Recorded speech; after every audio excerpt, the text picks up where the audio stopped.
오늘 주신 하나님 말씀은 시편 127편 3절부터 5절까지 말씀인데요. 구약성경 899면입니다. 구약성경 899면 시편 127편 3절부터 5절까지의 말씀 제가 공부하겠습니다. 보라, 자식들은 여호와의 기업이요 태의 열매는 그의 상급이로다. 젊은 자의 자식은 장사의 수중의 화살 같으니 이것이 그의 화살통에 가득한 자는 복되도다.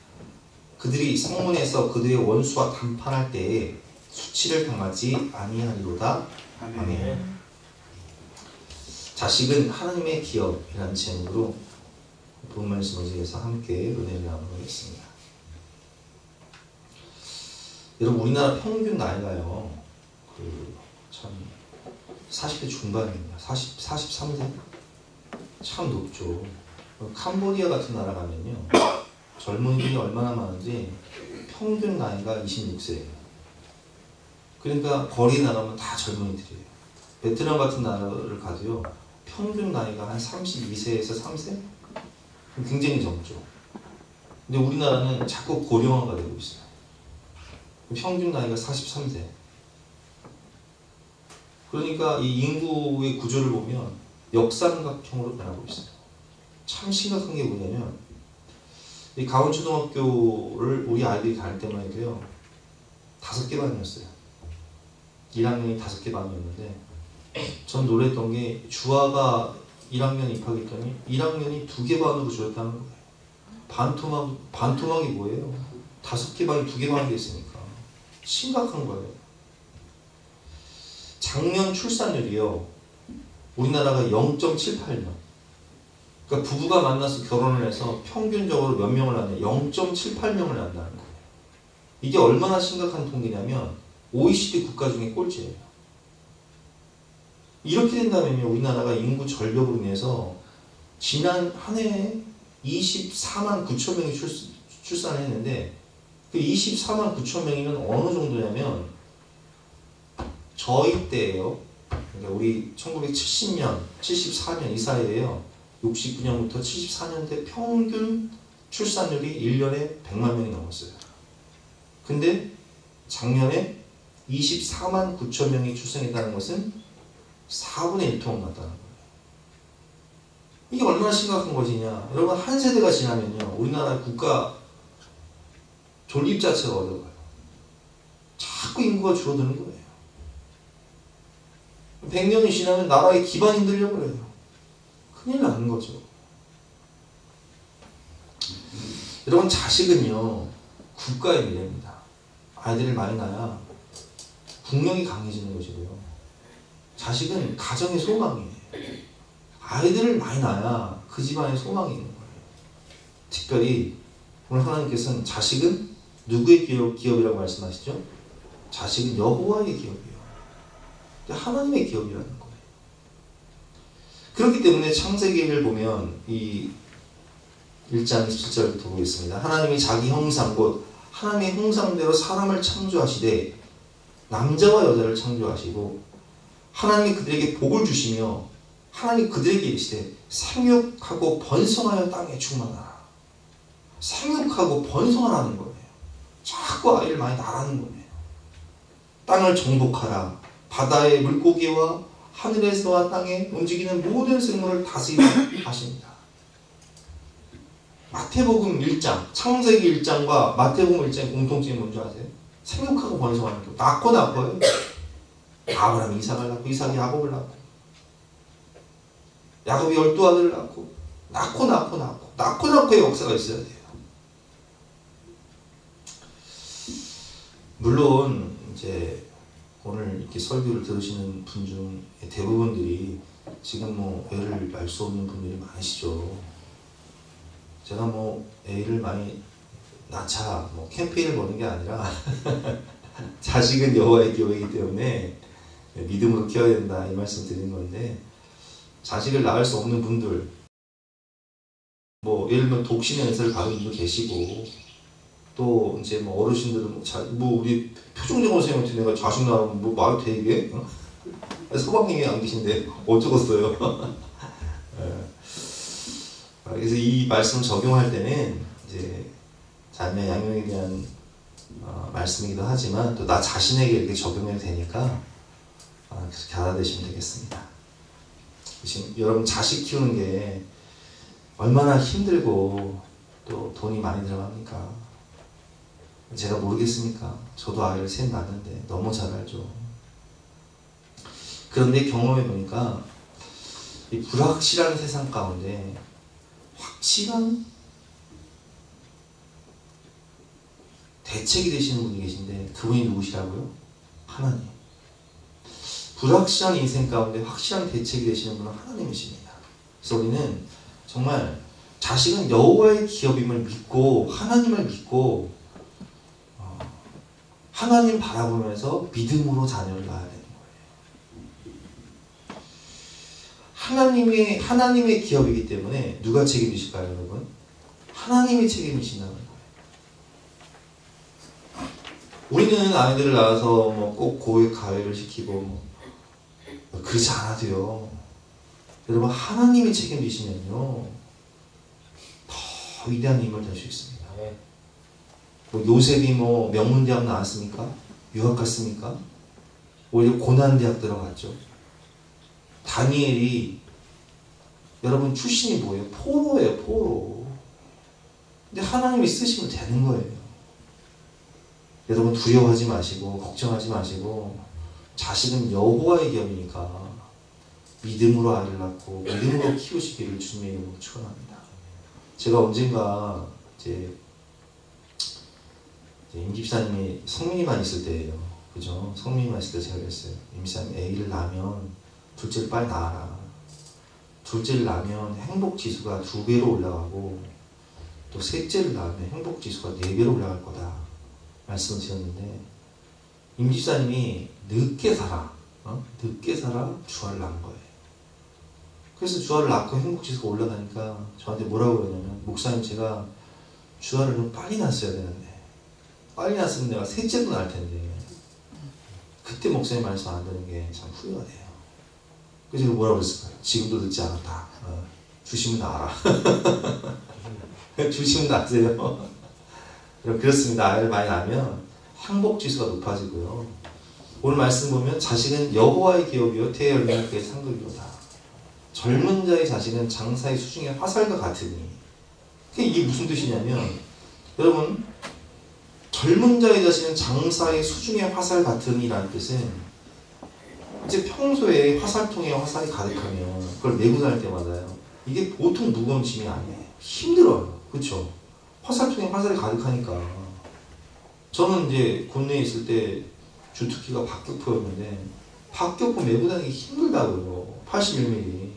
그거 메고 행군하려면 산악기 행군하려면 진짜 죽어. 그런데 자식 키우는 게 힘든 것이지만 이것이 그의 화살통에 가득한 자는 복되도다. 왜 자식이 많은 것이 복이냐? 그들이 성문에서 그들의 원수와 담판할 때 수치를 당하지 않는 거다. 원수를 만났어요. 딱 원수와 담판해야 되는데 화살통에 화살이 가득하다는 건 무기가 가득하다는 거예요. 힘과 능력이 많다는 거예요. 자식이 미래의 소망이라는 거예요. 미래의 대책이라는 거예요. 복의 근원이라는 거예요. 나중에 능력이 된다는 거예요. 그래서 하나님을 믿고 하나님의 기업인 자녀를 많이 낳을 때 국가가 살고 교회가 살고 우리 가정이 살고 하나의 나라가 확장되고 우리 미래가 사는 거예요. 하나님의 기업인 자녀 양육 어떻게 해야 될까요? 이것은 자녀 양육에 대한 말씀이기도 하지만 나 자신에게 적용시켜도 된다고 말씀드렸죠. 첫 번째, 하나님께 온전히 맡겨야 돼요. 자녀를 하나님께 온전히 맡기고 내 인생을 나 자신을 하나님께 온전히 맡기는 삶이 필요합니다. 자식은 낳는 것부터 기도를 통해서 낳은 아이들은요 뱃속에서부터 성령 충만하더라고요. 성경을 보면 세례 요한이요 그 어머니 아버지가 나이가 많아서 아이를 가질 수가 없었잖아요. 근데 하나님이 아이를 주신단 말이에요. 예언을 통해서 천사를 통해서. 그래서 세례 요한을 잉태하는데 세례 요한이 뱃속에 있을 때 예수님의 어머니 마리아가 엘리사벳을 찾아간단 말이에요. 세례요한의 어머니를. 그러니까 누가복음 1장 41절 보니까 엘리사벳이 마리아가 문안함을 들음에 그 엘리사벳 뱃속에 있는 세례요한이 막 그 어머니 뱃속에서 막 뛰노는 거예요. 너무나 막 기뻐서 즐거워서. 왜? 예수님을 맞이하니까. 그러니까 뱃속에서부터 성령 충만한 거예요. 엘리사벳이 성령의 충만함을 받아 큰 소리로 불러 이르되 여자 중에 내가 복이 있으며 내 태중의 아이도 복이 있도다. 내 주의 어머니가 내게 나오니 이 어찌된 일인가. 보라, 내 문안하는 소리가 내 귀에 들릴 때에 아이가 내 복중에서 기쁨으로 뛰노란도다. 와, 뱃속에서부터 성령 충만한 아이들은요, 예배 드릴 때 뱃속에서 막 기쁨으로 복중에서 뛰놀고요. 은혜 받을 때 뱃속에서 막 성령 충만해서 뛰노는 거예요. 그 어렸을 때부터 성령 충만한 아이들이 있어요. 하나님이 은혜를 주신 아이들이 있다. 그래서 우리는 아이들을 위해서 기도를 해야 되는 거예요. 성령 어렸을 때부터 성령 충만하도록. 교회 안에서 하나님의 은혜 안에서 하나님의 사랑의 품 안에서 이렇게 아름답게 자라도록. 한나는 서원을 통해서 사무엘을 낳죠. 하나님 아들을 주시면 내가 그의 평생의 그를 여호와께 드리고 삭도를 내지 않겠습니다. 하나님께 바치겠습니다. 이렇게 기도를 해요. 한나는 아이를 낳을 수 없는 여자였어요. 근데 그 대적 분인나는 막 아이를 착 낳거든요. 그러니까 분인나가 막 한나를 막 격동시키니까 마음이 괴로워서 여호와께 기도하고 통곡하여 서원하이르되 만군의 여호와여, 만일 주의 여종의 고통을 돌보시고 나를 기억하사 주의 여종을 잊지 아니하시고 주의 여종에게 아들을 주시면 내가 그의 평생의 그를 여호와께 드리고 삭도를 그의 머리에 대지 아니하겠나이다. 이게 서원을 해요. 근데 여러분이 서원을 갚는다는 게요, 참 어려운 게, 사람이요 화장실 들어갈 때랑 화장실 나올 때랑 참 달라요. 그래서 하나님께 약속하고요, 입 싹 닦는 분들 상당히 많습니다. 근데 한나는 그렇게 하지 않았어요. 이렇게 어렵게 나온 아들을 하나님이 주셨을 때 정말 그 아들이 젖을 떼자마자 하나님께 바쳐요. 그러니까 하나님께 바친다는 것은 하나님께 온전히 내려놓고 전적 의탁. 이거 하나님이 아닙니다. 하나님 키우십시오. 하나님의 것입니다. 전적 의탁. 온전한 내어놓음을 실천합니다. 28절 말씀이죠. 제가 읽어보겠습니다. 26절부터 한나가 이르되 내 주여 당신의 사심으로 맹세하나이다. 나는 여기서 내 주 당신 곁에서 여호와께 기도하던 여자라. 이 아이를 위하여 내가 기도하였더니 내가 구하여 기도한 바를 여호와께서 내게 허락하신지라. 그러므로 나도 그를 여호와께 드리되 그의 평생을 여호와께 드리나이다 하고 그가 거기서 여호와께 경배하니라. 그래서 사무엘 아들이 사무엘을 하나님께 그냥 드려버려요. 하나님 받으옵소서. 하나님 것입니다. 전적 의탁이라고 그러죠. 여러분, 우리가 찬양 있잖아요. 나를 받으옵소서. 이게 무슨 찬양이에요? 전적 의탁. 하나님, 내 삶은 주의 것입니다. 내 몸은 주의 것입니다. 내 인생은 주의 것입니다. 주님 알아서 책임지시고 인도하여 주시옵소서. 이런 뜻이잖아요. 전적 의탁을 실천하는 거예요. 근데 성경을 보면요, 사무엘은 어렸을 때 세마포 에봇을 입고 여호와 앞에서 섬겼으며, 그러니까 여호와 앞에서, 이 뜻이 이제 코람데오라고 하는데 하나님 앞에서 하나님을 섬기며 사무엘은 하나님 앞에서 자랐다는 거예요. 신전의식, 하나님 앞에서 항상 하나님 앞에, 내가 하나님 주님 앞에 내가 서 있네. 그러니까 사무엘은 늘 코람데오, 하나님 앞에서 자랐다는 거예요. 하나님 앞에서 섬기고 주님의 음성을 듣고 자랐다는 거예요. 주님의 사랑의 품에 자랐다는 거예요. 그래서 사무엘은요, 어렸을 때부터 아무도 듣지 못하는 하나님의 음성을 들어요. 이게 어떻게 가능해요? 신전의식, 코람데오, 하나님 앞에서 자랐기 때문에. 사무엘상 3장 1절 말씀.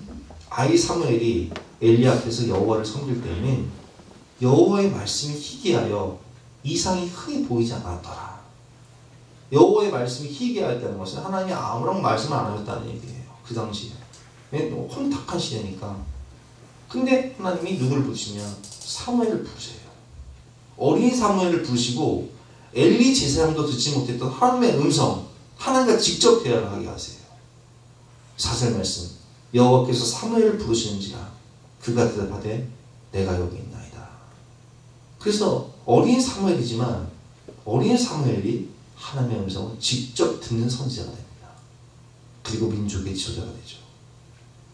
여러분, 우리가 아이들을 하나님께 의탁할 때 우리 아이들이요 하나님 앞에서 자라고 코람데오의 신전의식 가운데 하나님의 음성을 듣는 아이들이에요. 그래서 우리는 요괴배신 오해처럼 우리 아이들한테 항상 이렇게 얘기해야 돼요. 엄마 아빠는 너를 365일 24시간 지킬 수가 없다. 그러나 너의 삶의 참 주인, 너의 참 부모이신 하나님 두 손에 너를 맡기고 너를 드리니 하나님이 너와 동행하실 것이다. 이런 고백을 해야 돼요. 여러분, 우리가 아이들을 군대를 보낼 때, 그리고 아이들을 유학을 보낼 때, 아이들 시집장가를 보낼 때, 또 아이들을 지방으로 학교를 보낼 때 내가 지킬 수가 없어요. 24시간 지킬 수가 없어요. 360을 돌볼 수가 없다고. 그러나 그 아이를 지키시고 보호하시고 동행하시고 인도하시고 주관하시는 참 부모이신 하나님께 의탁할 때에 하나님이 그 인생을 책임지시고 보호하시고 축복하시고 통통케 하시는 거예요. 제가 교회를 개척하기 전에 먼저 개척한 디자인교회 장일성 목사님 찾아갔어요. 저도 2년 먼저 개척한 한강교회에서 1호로 개척시켜준 목사님이죠. 그때 그 목사님 저한테 의미 있는 말씀 하시더라고요. 이 목사님 부목사로 있을 때는 담임 목사님 관리했을 거예요. 보고서 작성하시고 매일매일 스케줄을 담임 목사님 관리했을 거예요. 근데 개척하고 담임 목사가 되면 이제는 하나님이 직접 관리하실 겁니다. 이렇게 말씀하시는 거예요. 그때는 뭔 소린가 했는데 그게 개척하면서 깨달았어요. 여러분, 부목사로 있을 때는 누가 관리해요? 담임 목사가 관리하죠. 보고서 받고 스케줄 관리해요. 근데 개척하니까 이제 누가 관리해요? 하나님이 직접 관리하시는 거예요. 내가 하나님 앞에서 어떻게 살아가느냐가 열매로 나타나는 거예요. 속을 수가 없어. 임시장님 사업해보니까 알죠. 직원으로 있을 때는 보고서 쓰고 사장님이 관리를 해요. 사장님 눈치 본다. 근데 사업을 내가 하니까 누구 앞에서? 하나님 앞에서. 사람이 보지 않아도 하나님 앞에서 내가 어떻게 사냐가 결과로 나타나니까 오히려 더 쉴 수가 없는 거야. 더 규칙적으로, 더 계획적으로, 더 열심히 살아갈 수밖에 없는 거예요. 이게 뭔 의미냐? 여러분, 우리가 아이들한테 아무리 잔소리 해도요, 애들은 숨어서 할지도 않지 다 해요. 그럼 어떻게 해야 되냐? 하나님 앞에서 하나님이 관리하시도록, 하나님이 지도하시고 하나님이 보호하시고 하나님 앞에서 포함되어 신전의식을 가지고 살 수 있도록 하나님께 맡게 된다는 거예요. 그래서 저는 아이들한테 그런 얘기를 해요. 엄마 아빠가 너 학교 가고 너 밤에 네 방에 있으면 아빠는 네가 뭘 하는지 알 수 없지만 너 그건 기억해라. 하나님은 다 보고 계신다. 하나님이 너 다 보고 계셔.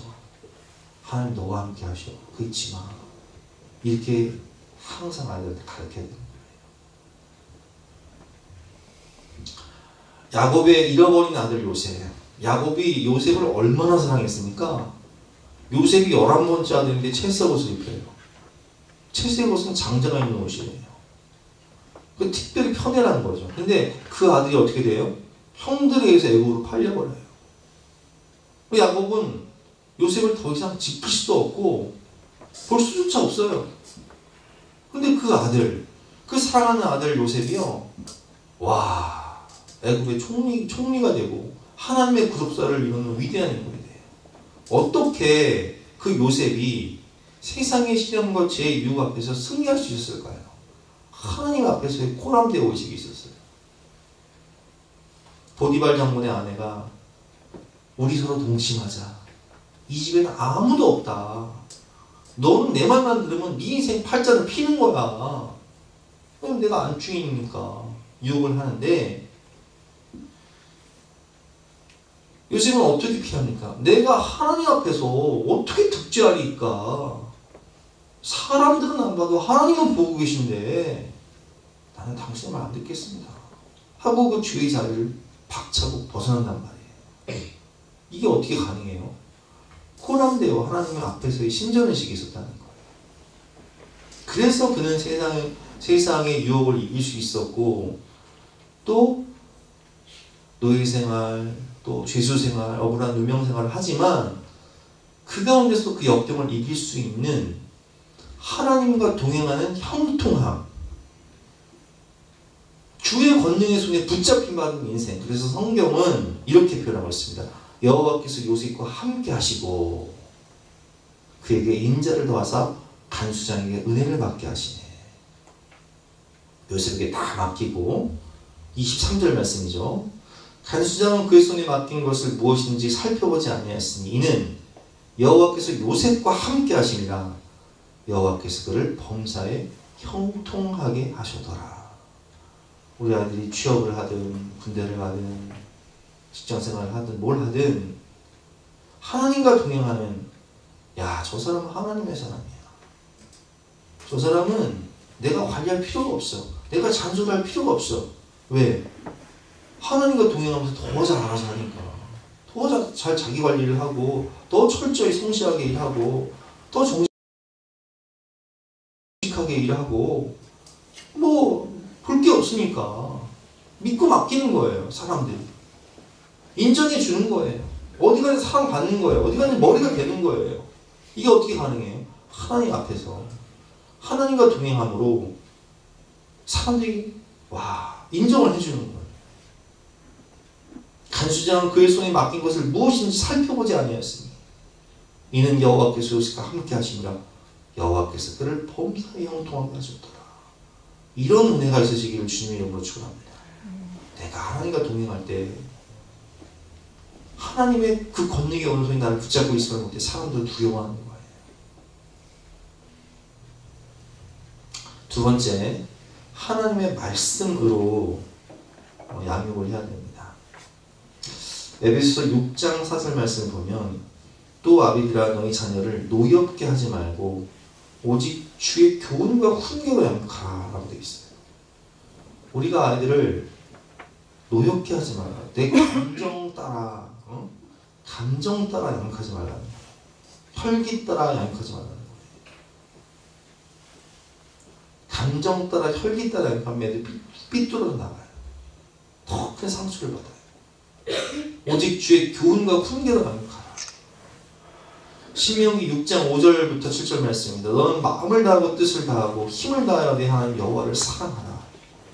오늘 내가 내게 명하는 이 말씀을 너는 마음에 새기고 내 자녀에게 부지런히 가르치며 집에 앉았을 때든지 길을 갈 때든지 누웠을 때든지 일어날 때든지 이 말씀을 강론할 것이며.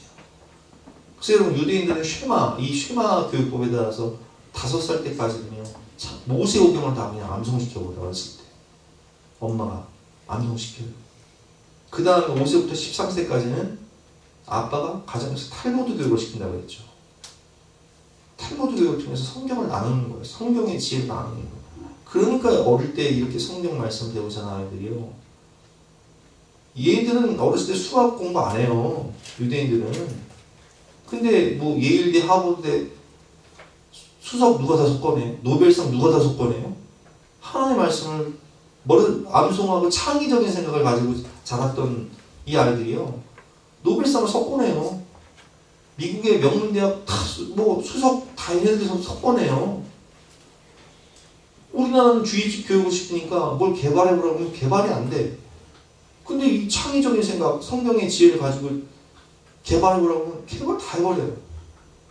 여러분 링컨 대통령이요. 어렸을 때 어머니가 일찍 돌아가시면서 유산으로 물려준 게 뭐냐면 성경이에요. 이 성경이 하늘에 보하니까 이 성경을 많이 읽어라. 그래서 그런 어렸을 때부터 성경 말씀 읽으면서 믿음으로 기도하면서 인생 역경을 다 이겨내고 변호사 시절 그리고 또 대통령이 되어서 성경을 근거로 해서 빌레몬서 노예해방 운동 빌레몬서를 근거로 노예해방 운동을 하고 미국 역사상 지금도 가장 위대한 대통령으로 칭송을 받죠. 원동력이 뭐예요? 하나님의 말씀으로 자랐기 때문에 그런 거예요. 여러분의 아이들이 군생활을 하고 또 대학을 진학하고 또 유학을 가고 취업을 했을 때 지금 이 세상은 수많은 세상이 이루고 있습니다. 유학을 가도요. 미국 같은 경우는 대마초가 합법화예요. 미국 같은 거리 가면 막 사람들이 대마초를 하도 피니까 공기가 탁하대요. 동성연애가 막 그냥 일상이고 그냥 안 하는 사람이 비정상이고 세상이 이렇게 타락했는데 이 타락한 세상 가운데 어떻게 우리 아이들이 바르게 자랄 수 있겠습니까? 오직 하나님의 말씀으로 살아갈 때 거룩하게 살아갈 수 있는 것이고 승리하며 살아갈 수 있는 거예요. 또 어려서 또 성경을 알았나니 성경은 능히 너로 하여금 그리스도 예수 안에 있는 믿음으로 말미암아 구원에 이르는 지혜가 있게 하느니라. 모든 성경은 하나님의 감동으로 된 것으로 교훈과 창랑과 바르게 함과 의로 교육하기에 유익하니 이는 하나님의 사랑으로 온전하게 하며 모든 선한 일을 행할 능력을 갖추게 하려 함이다. 하나님의 말씀이 시편 말씀에 오면 청년이 무엇으로 그의 행실을 깨끗하게 하리까 주의 말씀만 지킬 따름이니이다. 하나님의 말씀을 항상 묵상하는 아이들은요 청소년 시절에도 청년 시절에도요 타락하잖아요. 왜냐면 청년이 무엇으로 그의 행실을 깨끗하게 하리까 주의 말씀만 지킬 따름입니다. 하나님의 말씀을 어렸을 때 배우고 자랐기 때문에 하나님의 말씀을 따라서 죄의 유혹으로부터 자신을 지키는 거예요. 내가 주께 범죄하지 아니하여 주의 말씀을 내 마음에 두었나이다. 마귀가 유혹을 해도 하나님의 말씀에 딱 기준으로 내가 이러면 안 되지. 정신 차려야지. 반으로 돌아오는 거예요. 중심을 잡는 거예요. 김은진 사모는 북한 지하 교회에서 자랐어요. 어렸을 때 할머니, 아버지, 어머니가 다 지하교회 성도였어요. 여러분 우리 너무 잘 알고 있는 사실이지만 북한에서 신앙을 지킨다는 건 너무 어려워요. 그러나 할머니와 아버지, 어머니는 항상 어렸을 때 성경 말씀을 들어주시면서 하나님 말씀대로 살아라. 하나님 말씀이 너의 인생의 기준이 되어야 된다. 그걸 가리키면서 항상 찬송을 알려주시고 자기 전에 기도해 주시고 했단 말이에요. 근데 지하교회 성도였던 아버지가 발각이 돼서 끌려갔어요. 충격으로 할머니 돌아가시고 아버지도 죽고 순교당하고 어머니와 함께 10년 동안 저 유배지로 가서 산중에서 유배 생활을 하죠. 그러나 할머니와 아버지 또 어머니가 가르쳐주신 하나님의 말씀을 항상 암송하고 기억하면서 믿음으로 살다가 그렇게 10년을 살다가 탈북을 합니다. 어머니와 함께. 그리고 이제 한국으로 내려와서 우리 다니엘 기도회 때 간증 들었지만 믿음의 명문 가정을 이루고 목사님 만나서 믿음의 명문 가정을 이루고 고백하는 것이 무엇이냐. 나의 이 신앙의 유산은 할머니와 아버지가 알려주신 하나님의 말씀. 그것이 나를 지킬 수 있습니다. 여러분 아무리 세상이 공격을 하고 핍박을 해도요. 하나님의 말씀으로 자란 사람은요. 세상을 이기는 거예요. 세 번째, 믿음의 기도를 해야 됩니다.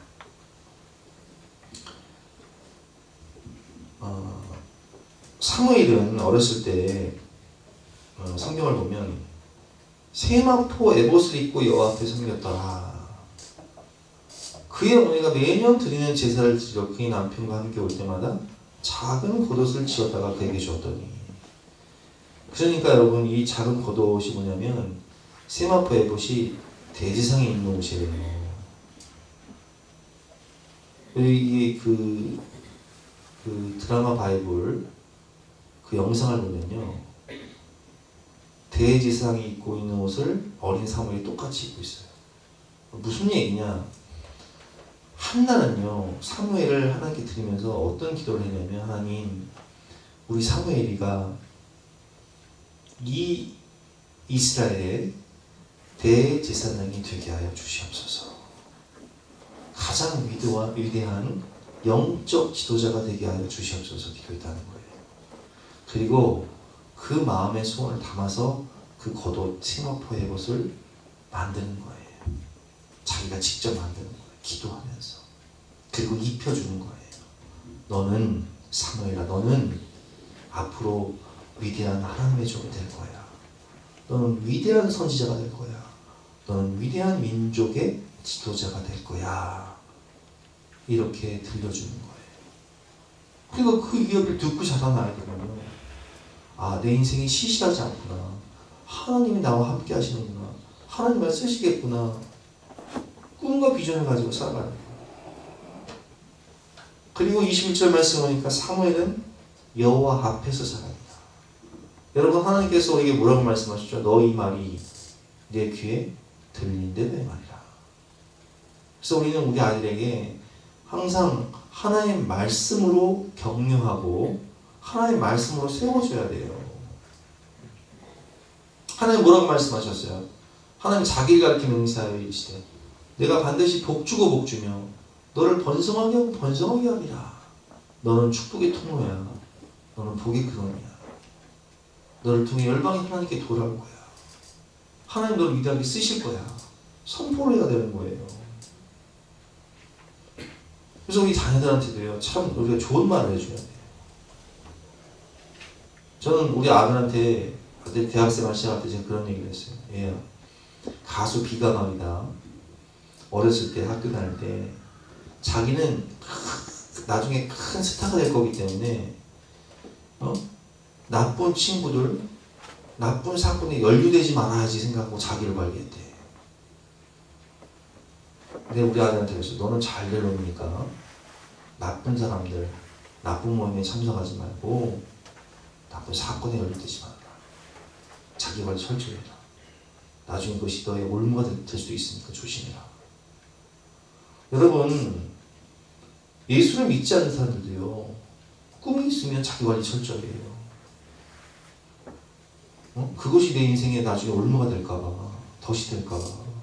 얼마나 많은 스포츠 스타들이, 또 연예인들이, 정치인들이 어렸을 때 그 오점 때문에 잘못된 것에 연루되어서 그것이 인생의 발목을 잡잖아요.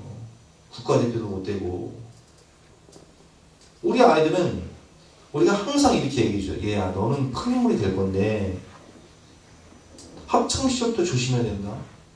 그것이 너의 인생의 오점이 될 수 있어. 그러니까 좋은 사람 만나고, 믿음의 사람 만나고, 좋은 친구들 만나고, 미래를 잘 준비해라. 이렇게 격려를 해줘야 돼요. 때로는 아이들이요, 방황을 하고, 내 마음을 아프게 하고, 정말 포기하고 싶은 그런 아이들이 있어요. 그런데 여러분, 끝까지 포기하지 말고 은혜를 구하세요. 마태복음 15장을 보면 예수께서 두로와 시돈 지방에 가셨을 때 가나안 여자 하나가 그 지역에 나와서 소리를 지르면서 주 다윗의 자손이요, 나를 불쌍히 여기소서. 내 딸이 흉악하게 귀신 들렸나이다. 고쳐달라고 찾아와요.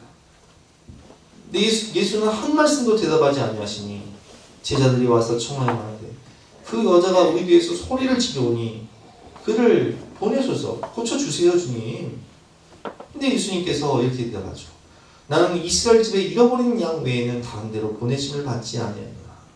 이방이지 않느냐. 나는 이스라엘의 어린 양을 보러 왔지 내가 이방인 보러 온 거 아니다. 이렇게 얘기하세요. 여자가 와서 예수께 절하면 주여 저를 도우소서. 간절하게 부탁을 하는 거예요. 예수님 더 매몰차게 대답합니다. 대답하되 자녀의 떡을 취하여 개들에게 던짐이 마땅하지 않느냐. 죽 줘서 개 줄 일 있냐? 내 자녀의 떡을 취하여 개들에게 주는 거 봤냐? 여러분, 얼마나 자존심 상해요. 근데 이 여인은요, 포기하지 않아요. 자식을 위해서 포기하지 않고 하나님께 매달려요. 주여 올소이다마는 개들도 제 주인의 상에서 떨어지는 부스러기를 먹지 않습니까? 그 부스러기의 은혜라도 주세요. 하나님, 우리 아이를 우리가 끝까지 포기하지 않고 하나님 부스러기의 은혜라도 주세요. 간구할 때요, 예수님 말씀하십니다. 여자여, 내 믿음이 크구나. 내가 너를 시험했었는데, 사실은 내가 이 두로와 시돈 지방에 온 이유가 바로 너를 위해서 왔고 너의 딸을 위해서 왔는데, 너의 믿음을 시험해 보니 너는 믿음이 대단하구나. 내 소원대로 되리라. 이렇게 말씀하세요. 여러분, 우리가 자녀들이 방황하고 또 내 마음 아프게 하고 또 사고치고 억장이 무너지는 짓을 할 때도 포기하지 않고 믿음으로 기도하면요, 주여 부스러기의 은혜를 주십시오. 눈물로 기도하면요, 주님 말씀하십니다. 여자여, 내 믿음이 크도다. 내 소원대로 되리라. 할렐루야. 이 은혜가 저와 여러분들에게 있으실 주님 이름으로 축원합니다. 주님은 어쩌서 한다고 하시죠? 더 주고 싶어서 한다고 하시는 것이다. 너희가 악할지라도 자식에게 좋은 것 줄 줄 알거든. 하물며 구하는 자에게 좋은 것 주시지 않겠느냐? 구하는 자에게 성령을 주시지 않겠느냐? 2번 목사님이라는 분이 계십니다. 다니엘 교회 때 간증들었는데, 이분은요, 어렸을 때부터 모태신앙, 어머니의 기도를 통해 자랐지만 젊어서 타락해서 여러 가지 범죄에 휘말립니다. 술 먹고 사고를 치는데 참 입에 담을 수 없는 사고를 쳐가지고 미국에서 이민생활을 하면서 사고를 쳐가지고 무기징역수가 됩니다. 무기징역수. 무슨 소망이 있어요? 감옥에서 무기징역을 받았는데 너무 절망스러우니까 자살을 하려고 하는데 그때 어머니 기도가 떠오르는 거예요. 그래서 자살하지 않고 믿음으로 모범수 생활을 하다가 22년 만에 모범수가 되어서 출감을 하게 됩니다. 근데 감옥에서 꿈이 생겼어요. 어떤 꿈이 생겼냐? 예배를 드리면서 나도 이렇게 하나님 말씀으로 생명을 구원하는 목사님이 되어야겠다는 꿈이 생겼어요. 그래서 22년 만에 나이가 들어서 출업을 한 다음에 한국으로 와서 노숙자들을 돌보면서 신학을 공부합니다. 7년 동안. 그리고 목자 안수를 받던 날 자신을 위해서 평생을 눈물로 기도하시던 어머니가 오신 거예요. 감옥에 가도 포기하지 않고 기도하던 어머니, 주여 이 아들을 써주시옵소서 기도하시던 어머니, 감격의 눈물의 목사 안수식을 통해서 그는 노숙자들을 섬기하는 목사님이 되었습니다.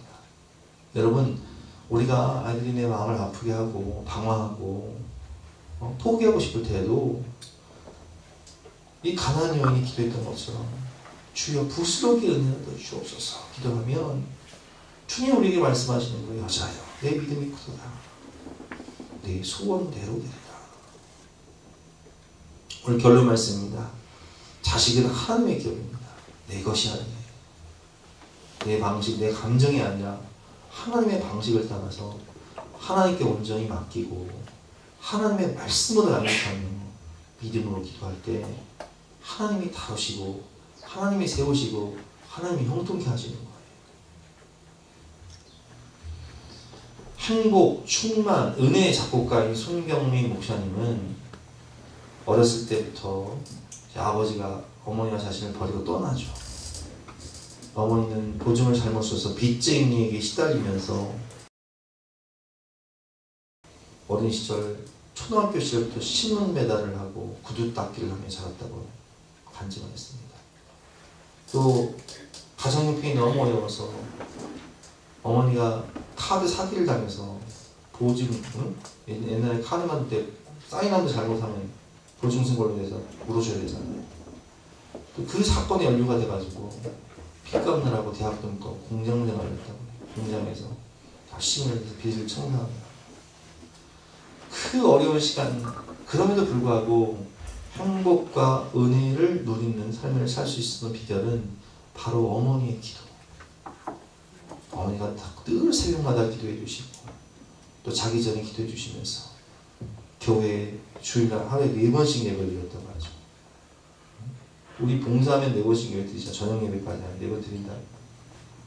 은혜 말씀 하나님 사랑의 품에 자랐기 때문에 그는 그 모진 시절 가운데도 어머니의 기도를 통해서 지금의 자신이 세워질 수 있었다. 그걸 하고 있습니다. 우리 시간 함께 찬양을 기도할 때 어머니의 기도라는 찬양을 고백하면서 우리 주신 말씀 붙잡고 기도하는 시간 갖도록 하겠습니다.